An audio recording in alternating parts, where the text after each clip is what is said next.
네,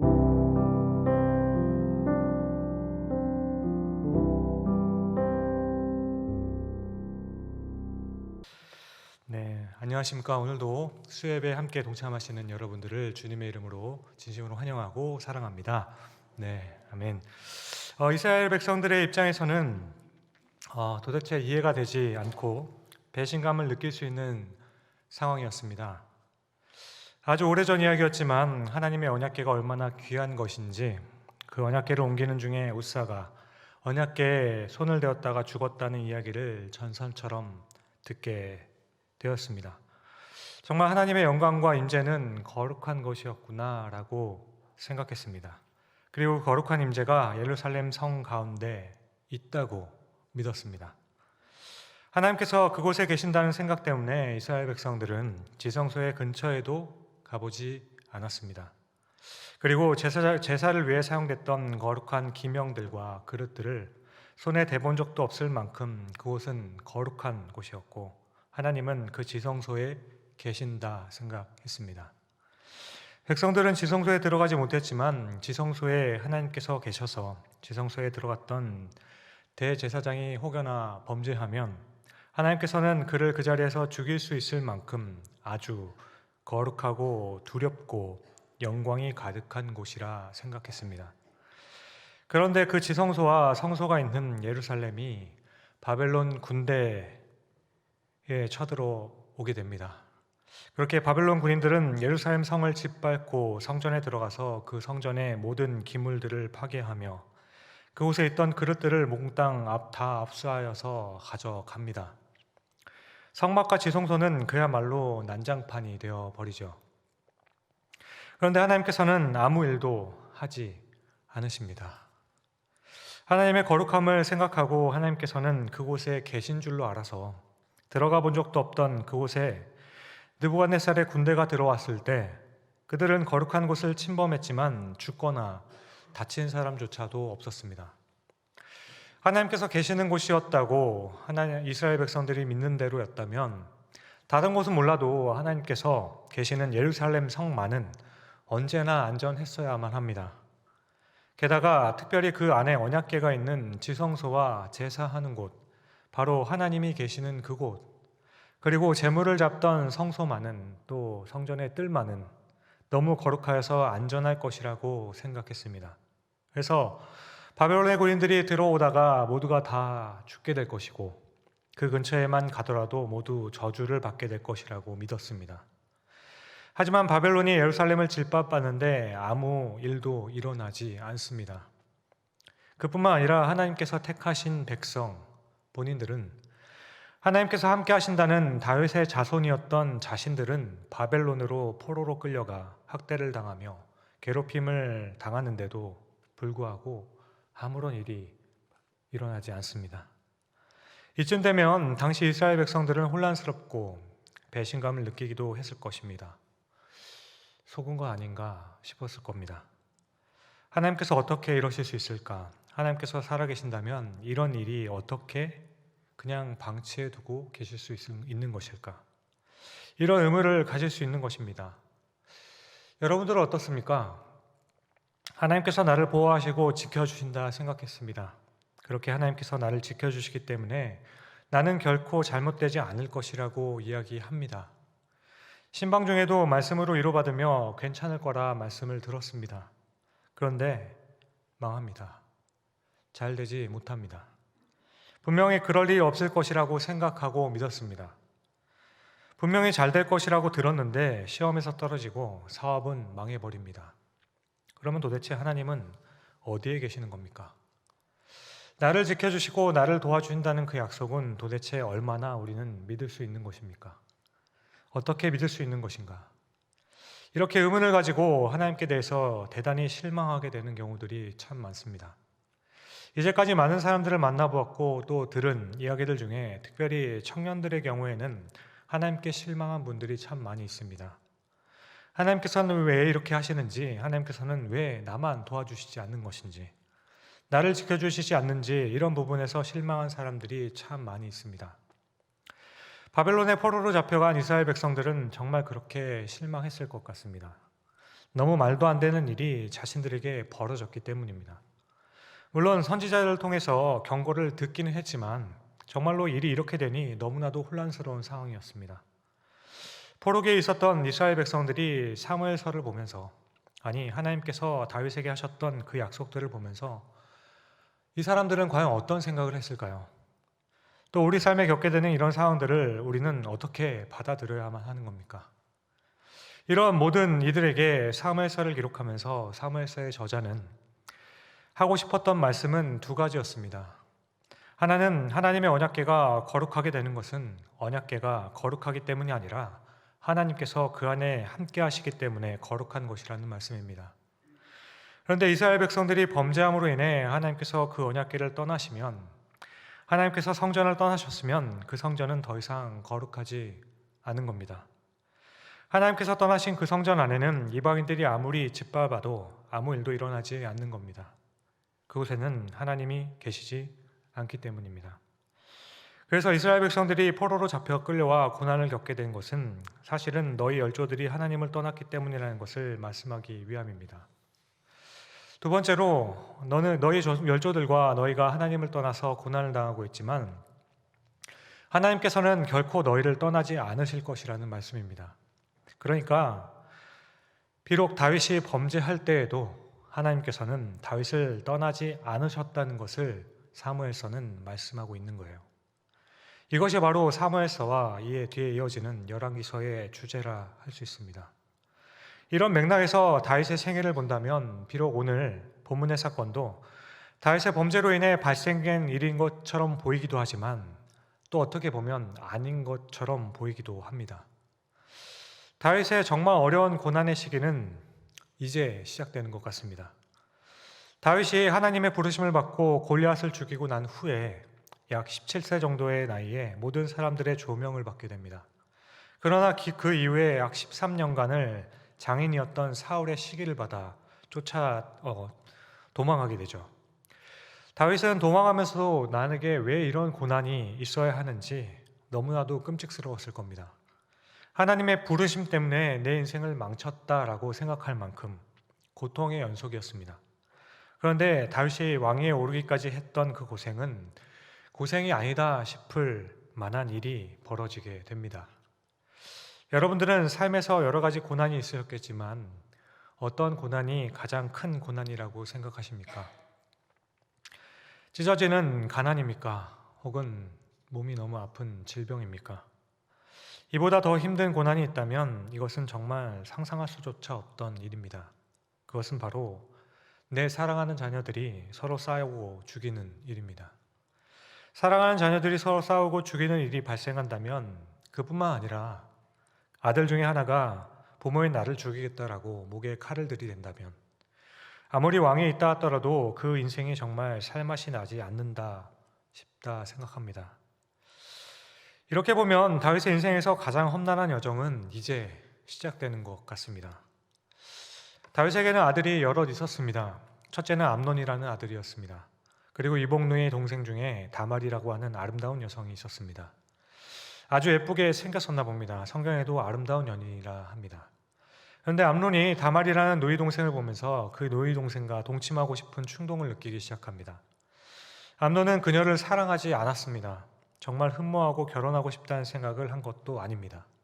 암논은 어떻게 하면 아주 교활한 자였습니다. 암논은 다말이라는 누이 동생과 하룻밤만 그저 함께 잤으면 좋겠다라는 생각뿐이었습니다. 오로지 이 생각뿐이었습니다. 그리고 이것 때문에 병이 듭니다. 참 정말 이상한 남자도 다 있다 생각했습니다.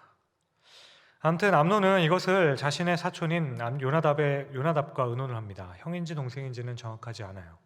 다윗의 형의 아들입니다. 내가 다말이 너무너무 좋은데 어떻게 하면 다말과 만날 수 있을까? 결혼이나 교제할 수 있는 방법이 없을까? 이런 고민을 털어놓은 듯 합니다. 그러자 교활한 요나답이 암논에게 제안을 하게 되죠. 그게 뭐가 어렵느냐고, 아버지에게 부탁을 해보자고. 아픈 척하다가 아버지가 문 안에 오면 아버지에게 제가 지금 굉장히 아픈데 다말이 내게 과자를 구워주면 그것을 먹으면 좀 나을 것 같습니다. 이렇게 이야기해보라고 조언합니다. 이런 말도 안 되는 이야기를 해줍니다. 이 당시에 제가 만약 이 얘기를 들었다면 너무 뻔한 꾀병이잖아요. 그래서 장난하지 말라고 혼을 냈을 것 같습니다. 그런데 다윗은 아무 생각이 없습니다. 그래서 다말에게 연락합니다. 내 오라비가 많이 아프니까 와서 과자를 좀 구워달라고 해요. 그래서 다말은 찾아가 과자를 구워주는데 암논이 먹지 않습니다. 그리고 다 나가라고 하고 너가 침실에 들어와서 먹여달라고 합니다. 그렇게 너가 직접 먹어주면 나을 것 같다라고 해요. 암논은 다말을 자신의 침실로 그렇게 유인합니다. 그리고 과자를 먹여달라고 하면서 동침하려 하고 사실은 성폭행을 합니다. 그러자 다말이 그를 말리면서 한 말이 있습니다. 오라버니, 이렇게 하지 마시고 우리가 이복 관계이니까 나를 정말로 좋아한다면 아버지에게 이야기해서 결혼하도록 해달라고 말해달라고 합니다. 혼인하자고 하는 거죠. 하지만 암논은 충동적인 그 욕정을 참지 못하고 다말의 말을 듣지 않습니다. 그날 결국 다말은 성폭행 당하게 되죠. 그리고 성폭행을 하자마자 암논은 다음의 행동을 성경이 표현하기를 암논이 그를 심히 미워하였다라고 기록합니다. 미워합니다. 이제부터는 너무 부담스러운 거예요. 그냥 이제 깨끗이 잊자. 그냥 우리끼리 하룻밤 즐긴 거니까 잊어버리자. 끝내자는 거죠. 다말은 너무 힘들어하며 울게 됩니다. 이 모습을 본 친오빠인 압살롬은 굉장히 분노하게 되죠. 그리고 다윗은 이야기를 듣고 심히 노했다고 합니다. 그리고 그게 끝입니다. 여러분이 만일 다윗이라면 어떻게 하시겠습니까? 이복 오라비지만 이복 동생을 그렇게 성폭행하였다는 것을 들으면 여러분들은 어떻게 하시겠습니까?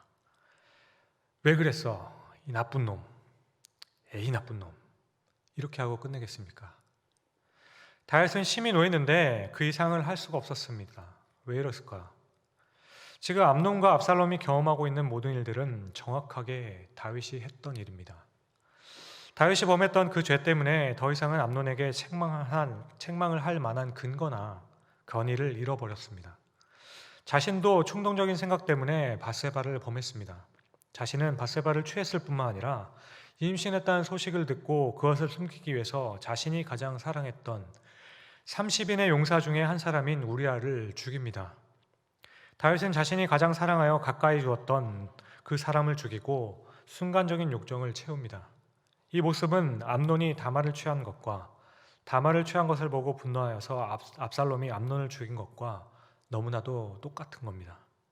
그러니 다윗은 화가 나긴 하지만 누구를 찾아가서 인간이 어떻게 그렇게 할 수 있느냐고, 짐승이지 인간이냐고 그렇게 말을 할 수가 없는 겁니다. 이것이 바로 죄의 무서움입니다. 그래서 진정한 용기와 힘은 거룩함에서 시작되는 겁니다. 우리가 조금 부정하거나 부정한 일을 해서 거짓으로 무엇을 탐하게 되면 그 다음부터는 우리가 하는 말에는 힘이 없어지는 겁니다. 우리가 신앙생활을 하면서도 마찬가지입니다. 우리의 거룩함이 어디서 오는가 하면 바로 순결함에서 오는 겁니다. 목회자인 저는 특히 그렇다 생각합니다. 마음에 부담이 되는 것이 있고 걸리는 것이 있으면 지속적으로 죄를 즐기고 있는 동안에는 적어도 하나님 앞에서 조금이라도 양심이 있다면 그 말을 못합니다. 그 말을 피하게 되죠. 거룩의 힘은 순결함에서 오는 것입니다. 다시 말해 떳떳함에서부터 비롯된다는 겁니다. 욕심을 가지고 목회를 할 경우 하나님 앞에서 우리는 청렴하게 살아야 한다는 그 말을 하지 못합니다. 할 수가 없는 거죠. 어떻게 하나님 앞에서 그렇게 말을 할 수 있겠습니까? 평소에 보였던 다윗의 의로움이나 정의로움, 가족을 사랑하는 그 열정을 생각한다면 이 일은 도저히 가만둘 일이 아니었죠. 하지만 다윗의 경우는 자신이 떳떳하지 못했기 때문에 자신의 아들들이 그런 일을 했을 때 아무 말도 하지를 못하게 됩니다. 다윗의 이런 모습은 밧세바와 우리아의 사건 이후에 기록되는 내용을 보게 되면 다윗이 얼마나 변화했는지를 우리는 보게 됩니다. 좋게 이야기하면 다윗이 굉장히 겸손해졌습니다. 하지만 다른 각도에서 생각해 보면 다윗은 정말 무기력해졌습니다. 마지막 죽는 순간까지도 그렇습니다. 다윗이 얼마나 담대했던 용사였습니까? 골리앗 앞에 섰던 모습을 기억하십니까? 사울에게 쫓겨다니면서도 사울을 죽이지 않으려고 하고 자신의 마음속에 그 순결함을 지키고자 했을 때 다윗은 얼마나 세상에 당당했었습니까? 그런데 다윗이 밧세바와 우리아의 사건 이후부터는 굉장히 무기력해집니다. 지도력을 제대로 발휘하지 못합니다. 말에 자신이 없어요. 나중에 압살롬에게 쫓겨가면서도 그의 행적들을 보게 되면 모든 이야기들을 그 주변에 있는 모사들이 이야기를 하죠. 그 모사들의 결정을 따라가지 다윗이 자신이 앞장서서 백성들을 끌어가지 못합니다. 그만큼 자신을 잃어버렸다라고 할 수 있죠. 하나님 앞에서 범죄했기 때문에 자신감을 잃어버린 겁니다. 암논이 다말을 그렇게 했다는 이야기를 듣고 압살롬은 자신의 집에 있도록 하는데 다말이 정말 고통스러워하고 괴로워하죠. 그런데 압살롬은 그 마음속에 심히 분한 마음이 있어서 암논에게 아무 말도 하지 않았다라고 기록합니다. 그러니까 압살롬은 정말로 화가 난 겁니다. 만일 이때 압살롬이 화를 풀어보고자 했던 마음이 있었다라면 다말이 제안했던 것처럼 압살롬은 암논을 찾아갔어야 하는 거죠. 그렇게 암논에게 찾아가서 제안을 했어야 된 겁니다. 형, 당신이 욕보였으니 당신이 책임지십시오. 다말과 결혼하십시오. 그리고 아버지에게 이야기를 했어야 합니다. 그렇게 화를 풀어야만 하는 거죠. 그런데 압살롬은 이것을 원하지도 않을 뿐만 아니라 아무 말도 하지 않았다 합니다. 왜냐하면 암논을 죽여버리겠다 생각했기 때문이죠. 그런데 암논과 다말의 이야기 중에서 이해가 안 되던 부분이 한 가지 있었습니다. 암논이 다말에게 직접 이야기할 수는 없었던 것일까? 암논이 직접 다말에게 이야기해도 다말이 들어주지 않았겠습니까? 하지만 왜 굳이 다윗을 통해서 했는지 모르겠습니다. 이것이 참 의아해요. 그런데 정말 흥미로운 것은 이후에 또 어떤 일이 벌어지는가 하면 압살롬이 양털을 깎는 일이 있어서 잔치를 벌이게 되죠. 그리고 이때 압살롬은 다윗을 찾아가서 오셨으면 좋겠다라고 합니다. 그러자 다윗은 그냥 다 나 빼고 너희들끼리 하라고 하죠. 그러자 이때 압살롬이 다윗에게 청하기를 아버지가 오시지 않을 것이라면 암논에게 아버지께서 말씀을 좀 전해주셔서 암논이 이 잔치에 오도록 좀 해주십시오 라고 부탁을 하죠. 그러니까 다말이 암논에게 험한 일을 당할 때 그것을 뒤에서 밀어주었던 사람이 다윗이었습니다. 다윗이 자리를 만들어준 것처럼 되었죠. 그런데 이번에 압살롬이 암논을 죽인 이 사건에서도 암논에게 가라고 했던 사람은 바로 다윗입니다. 그러니까 암논과 다말 그리고 압살롬과 암논과의 이야기 속에서 초점이 맞추어지고 있는 사람은 이들 뒤편에 있는 다윗이게 된 겁니다. 다윗의 문제를 이야기하면서 두 아들의 문제를 이야기하고 있는 거예요. 다시 이 글을 읽는 독자로 하여금 우리의 믿음의 조상인 다윗이 이렇게 했었다라는 것을 이야기하는 겁니다. 그렇게 다윗은 지금 자신이 지었던 죄값을 철저하게 갚고 있는 겁니다. 압살롬은 형제들이 모인 자리에서 암논을 살해합니다. 부하들을 시켜서 조금도 망설임이 없이 죽이라고 명하죠. 순식간에 벌어진 일입니다. 그리고 다른 형제들은 도망을 합니다. 그런데 소문은 압살롬이 다른 모든 아들들을 모아놓고 모두 죽였다라고 소문이 나게 되죠. 이 소문을 듣고 다윗은 완전하게 낭망하게 됩니다. 그러나 나중에 다시 밝혀지기는 암논만 죽였다는 것을 알게 되죠. 암논을 죽인 후에 압살롬은 자신의 어머니의 고향인 구슬 땅으로 망명하여 3년 동안 그곳에서 지내게 됩니다. 다윗은 압살롬을 굉장히 사랑했습니다. 압살롬을 보고 싶었지만 그를 불러내지 못합니다. 그래서 3년 동안이나 그리워만 합니다. 그리고 나중에 요압에 의해서 다시 압살롬을 불러들였을 때에도 마음으로는 사랑하고 있었지만 압살롬을 직접 찾아가 용서하지는 못합니다. 이런 모습을 다윗에게 조명하여 보면 다윗은 그만큼 자신감을 잃어버리게 된 거죠. 그러자 이 일로 결국 압살롬은 반란을 일으키게 됩니다. 하나님의 사람이었던 다윗이 언제부터였는지 모릅니다. 그 영민함이 떨어지고 지도력을 상실해가는 모습들을 우리는 발견하게 됩니다. 다만 우리가 문맥을 통해 알게 되는 것은 이것이 다윗의 범죄의 결과인 것만 알게 됩니다. 정말 너무나도 두려운 일이죠. 우리는 여기서 죄를 가볍게 여기면 안 된다는 사실을 다시 깨닫게 됩니다. 그래도 하나님께서는 사랑의 하나님이신데 또 용서하실 거야. 하지만 이 죄가 가져다주는 영향력은 굉장히 큰 법입니다. 정말 위대한 사람이었던 다윗마저도 무기력하게 만드는 힘이 있는 겁니다. 다윗의 방심, 영적인 태만함에 대해서 하나님께서는 그냥 침묵하고 계시는 것처럼 보일 때가 있습니다. 하지만 오늘 여러분들에게 말씀드리고 싶은 요지는 다윗은 개인적으로는 하나님 앞에서 범죄한 후부터는 영민함이 떨어지는 것 같고 지도력이 떨어지며 왠지 예전과 같은 발랄함이나 의욕이 없어지는 것 같아 보입니다. 그런 연약한 모습들만 우리는 발견하게 돼요. 하지만 사무엘서를 통해서 하나님께서 우리에게 하시고자 하셨던 그 말씀은 그럼에도 불구하고 하나님께서는 단 한 번도 다윗을 떠난 적이 없다라는 사실입니다. 하나님께서는 다윗을 버리신 적이 없습니다. 버리시지 않으셨습니다. 하나님께서는 다윗을 치시고 책망하시며 그의 인생을 힘들게 만드셨지만 그럼에도 불구하고 하나님께서는 다윗을 떠나거나 버리신 적이 없다라는 겁니다. 하나님께서는 다윗과 함께 하셨고 다윗과 하신 약속을 기억코 이루어 주셨다는 것이 바로 오늘 말씀에서 강조하고 있는 것입니다. 오늘 말씀을 우리의 상황에서 보아도 좋겠지만 또 바벨론 포로기에 잡혀있던 이스라엘 백성들을 다시 생각해 보시기 바랍니다. 당시 이스라엘의 그 모습은 마치 완전히 깨지고 찢어져 버린 오늘 다윗의 모습과도 비슷합니다. 하나님 앞에 범죄함으로 발생된 일입니다. 그래서 마치 하나님께서 떠나신 것 같고 하나님께서 자신들을 버리신 것 같습니다.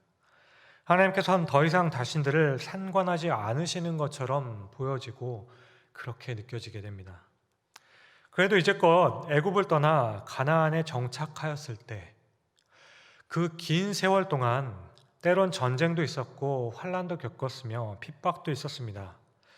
사사시대에는 무려 430년이나 되는 긴 기간 동안에 말할 수 없는 고난을 겪기도 합니다. 그렇게 수없이 많은 고난을 겪었지만 하나님께서 약속하시고 하나님께서 허락하셨던 그 가나안 땅을 떠난 적은 단 한 번도 없었습니다. 어떤 경우에도 약속의 땅에 머물렀던 이들이었습니다. 그런데 지금 그 약속의 땅이었던 가나안 땅에서 쫓겨나서 바벨론의 포로로 잡혀 있는 겁니다. 그러니 포로로 있는 동안 이들이 생각했던 것은 하나님께서 드디어 우리를 버리셨구나 하는 겁니다. 하나님께서는 우리를 버리셨고 이제는 아무런 소망이 없다라고 생각하는 것이었습니다. 그런 이들에게 사무엘서는 다윗이 얼마나 철저하게 하나님 앞에서 범죄를 하였고 그 죄로 인해 얼마나 말도 안 되는 가족 간의 성범죄 그리고 살인, 사랑하는 자녀의 반란이라는 참혹스러운 경험을 하였는가를 사무엘서를 통해서 보여주게 됩니다. 다윗이 그랬습니다. 죄의 영향으로는 너무나도 힘든 일과 고난을 경험하는 것을 보게 됩니다. 그런데 이 말씀의 결론은 그러나 하나님께서는 우리를 버리신 것이 아니라는 겁니다. 하나님께서는 다윗을 버리신 적이 없습니다. 하나님께서는 언제나 끝까지 다윗과 동행하셨습니다. 다윗의 생애가 비록 이후에 평탄하진 않았지만 하나님께서 다윗을 사랑하지 않으셨다는 것이 아니었습니다. 비록 범죄함으로 인해 상상할 수도 없는 그런 일들을 발생하였다 할지라도 하나님께서는 다윗이 홀로 고난받는 곳에 그냥 내버려 두시지 않으셨다라는 겁니다. 하나님께서는 결국 다윗을 회복시켜 가셨다는 것을 사무엘서를 통해서 보게 됩니다. 이 다윗의 이야기는 이스라엘 백성들에게는 그렇게 굉장한 위로가 되게 됩니다. 이들에게 엄청난 위로가 되었던 것은 죽을 수밖에 없는 죄인임에도 불구하고 철저하게 무너져 내린 그 모습 가운데서도 하나님께서 하셨던 그 약속을 다윗을 통해 이루시고 완성하셨다라는 이 사실 때문입니다. 만일 우리도 이렇게 볼 수 있다면 사랑하는 성도 여러분, 우리가 비록 고난 가운데 있어서 정말 끝이 없는 터널을 지나가는 것 같고 동굴 속에 갇혀 있는 것 같지만 비록 이것이 나의 죄로 인해 발생한 일이라는 것을 알고 있다 할지라도 하나님께서 다윗을 사랑하신 것과 같이 우리도 사랑하셔서 약속을 이루실 것이라는 확신을 갖게 되는 겁니다. 오늘 이 말씀이 확신이 바로 우리들에게 주는 하나님의 음성이라 생각했습니다. 우리를 향한 하나님의 마음입니다. 왜냐하면 다윗의 이야기는 결국 예수 그리스도의 이야기로 이어지게 되기 때문입니다. 다윗이 예수 그리스도를 나타낸다는 것이 아닙니다. 범죄함으로 인해 극심한 고난과 버림받은 것 같은 삶을 살아가고 있는 그들에게 하나님께서는 내가 너와 한 약속을 끝까지 지켜서 내가 너를 버리지 않고 나는 너의 하나님이 되고 너는 나의 백성이 되리라 하신 그 약속을 어디에서 성취하셨는가? 바로 십자가에서 성취하셨다는 겁니다. 예수 그리스도의 그 십자가를 통해 그 일을 성취하시고 죄로 인해 죽을 수밖에 없어 아무런 소망도 없던 우리들에게 하나님께서는 하나님의 무조건적인 사랑과 하나님의 복음의 은혜로 인해서 구원의 역사를 시작하셨다라는 겁니다. 이 구원의 역사를 시작하시고 우리들을 구원하신 이것은 어떤 경우에도 우리의 행위에 달려 있는 것이 아닙니다. 우리가 잘나서 그런 것도 아닙니다. 우리가 아무것도 한 것이 없지만 하나님께서는 무조건적인 사랑과 은혜로 우리들을 구원하셨습니다. 이것이 바로 우리가 받은 구원의 은혜이고 우리가 들었던 복음의 소식입니다. 하나님께서 바벨론 포로에 있는 그들에게 약속하시고 언약을 신실하게 이루셔서 그들을 다시 예루살렘으로 돌리신 것처럼 철저하게 무너진 다윗을 결국은 일으켜 세워서 그의 후손들로 하여금 다시 하나님의 나라의 백성이 되게 하시고 그를 통하여서 예수 그리스도가 이 땅에 오게 하신 것처럼 하나님께서 약속하신 대로 우리들에게 아들인 예수 그리스도를 주셨습니다. 그리고 누구든지 예수 그리스도를 믿는 자에게 영원한 생명을 주셨습니다. 그렇게 하나님께서는 믿는 자들의 아버지가 되셨고 믿는 자들의 하나님이 되신다는 그 약속을 성취하셨습니다.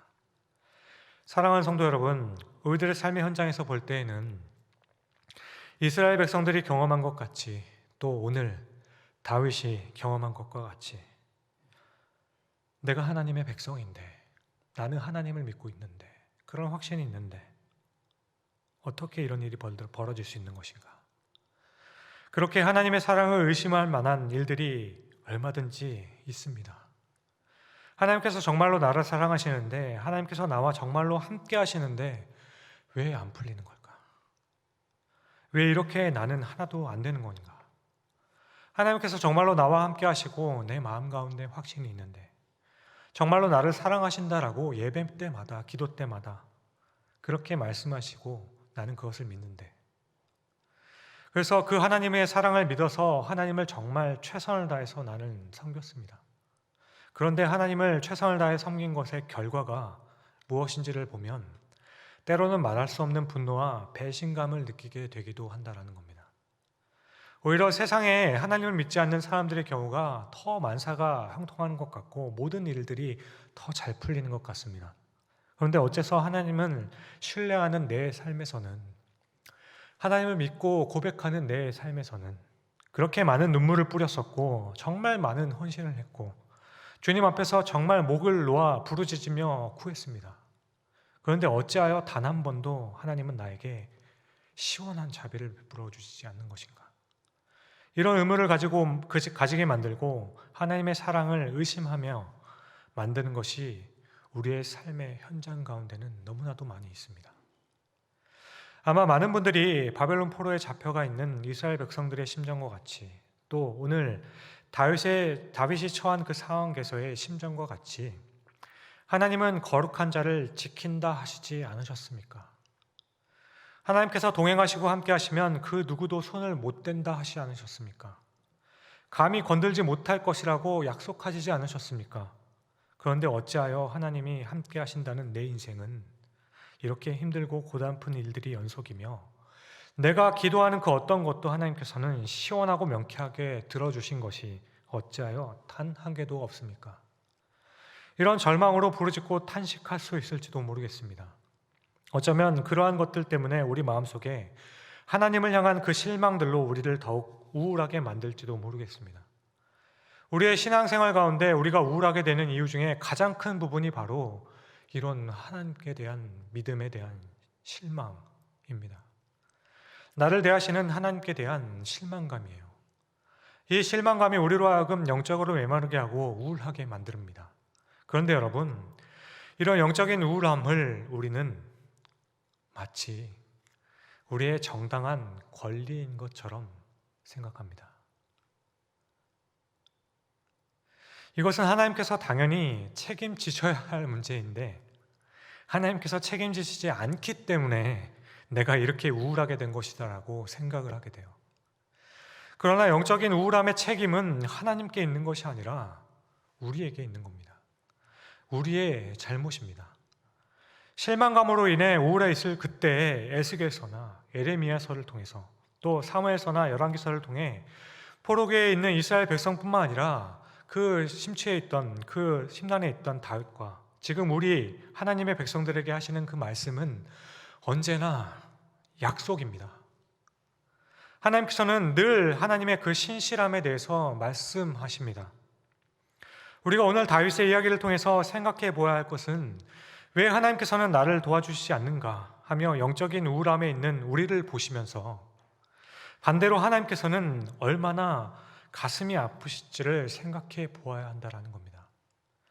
우리의 그런 모습이 얼마나 하나님을 아프게 하실 수 있는지를 깨달아야 합니다.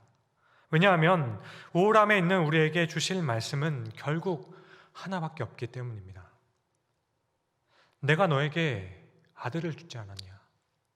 내 아들이 너를 위해서 죽지 않았느냐? 이것이 그렇게 가벼운 것이냐? 이것이 정말 아무것도 아닌 것이 되겠느냐? 내가 당한 고난 가운데 왜 나에게는 역사하지 않느냐는 것 때문에 하나님을 떠나려는 사람들에게 하나님께서는 늘 말씀하십니다. 예수가 너에게는 그 정도로 가치가 없더냐? 내가 너를 위해 죽었다는 그 사실이 그렇게 중요하지 않는 것이냐? 그러므로 만일 우리가 하나님의 그 은혜와 사랑 앞에 선다면, 우리가 그 약속을 이루신 하나님 앞에서 서 있다면 이렇게 말할 수가 없는 것입니다. 사랑하는 성도 여러분, 우리의 영적인 우울함을 마치 나의 정당한 권리라 생각한다면 우리는 예수 그리스도의 십자가를 너무 가볍게 생각하고 있는 겁니다. 하나님께서 우리에게 하신 그 약속들을 너무나도 가볍게 생각하는 겁니다. 여러분, 주님께서 우리를 위해 십자가에서 죽으셨습니다. 우리를 향한 하나님의 사랑을 확증해 주셨습니다. 여러분, 하나님께서 나를 사랑하시는가 하는 것을 이 사실 말고 어떤 것으로 더 확증해 주실 수 있겠습니까? 하나님께서 우리에게 아들을 주신 것 말고 정말로 하나님께서 나를 사랑하시고 함께 하신다는 그 확신을 도대체 무엇으로 받을 수 있겠습니까? 복권이 당첨되면 되겠습니까? 취업을 하게 되면? 사업이 잘 풀려서 부자가 되게 되면? 그러면 하나님의 사랑을 확인하게 되는 걸까요? 어디서 하나님의 사랑을 우리가 확인하고 이 우울함을 극복할 수 있겠습니까? 예수 그리스도 밖에는 없는 겁니다. 예수가 우리의 생명이고 우리의 모든 것이 되십니다. 결국 다윗을 일으켜 세운 것, 이스라엘 백성들을 일으켜 세운 것, 주님이십니다. 아무쪼록 오늘 말씀을 들은 모두에게 예수가 나의 생명이 되고 나의 모든 것이 되는 이 기쁨이 넘칠 수 있기를 주님의 이름으로 간절히 축원드립니다. 기도하시겠습니다.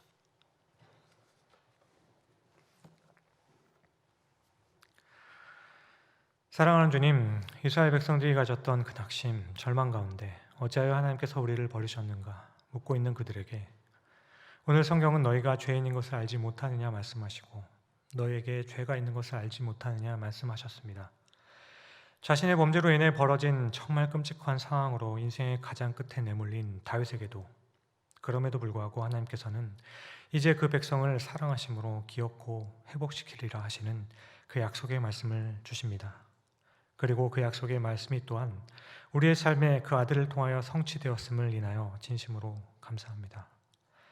눈앞에 보이는 문제들을 보면서 우리는 정말로 불안에 떨기도 하고 하나님의 사랑을 의심하기도 하며 낙심하였다가 또 실망하기도 합니다. 그래서 때로는 우리의 그 실망과 우울함을 하나님을 핑계 삼아 합리화시키려는 시도가 많습니다. 그런데 이 모든 것들이 결국은 우리를 사랑하셔서 그 아들을 내어주셨던 하나님의 그 마음, 우리에게 주신 그 사랑을 우리가 놓쳤기 때문입니다. 오늘 이 밤에도 우리의 마음을 주님께서 지켜주심으로 세상에서 공고하고 불안함과 두려움으로 왔던 모든 하나님의 사람들이 두려워하지 말라는 주님의 음성과 내가 너를 사랑하여 너를 위해 죽었다는 주님의 음성으로 이 복음만으로 회복될 수 있게 하여 주시옵소서. 감사합니다. 이 모든 말씀을 나 같은 죄인 살리사 이제는 해처럼 밖에 살도록 허락하여 주신 우리 구주 예수 그리스도의 이름으로 기도드립니다.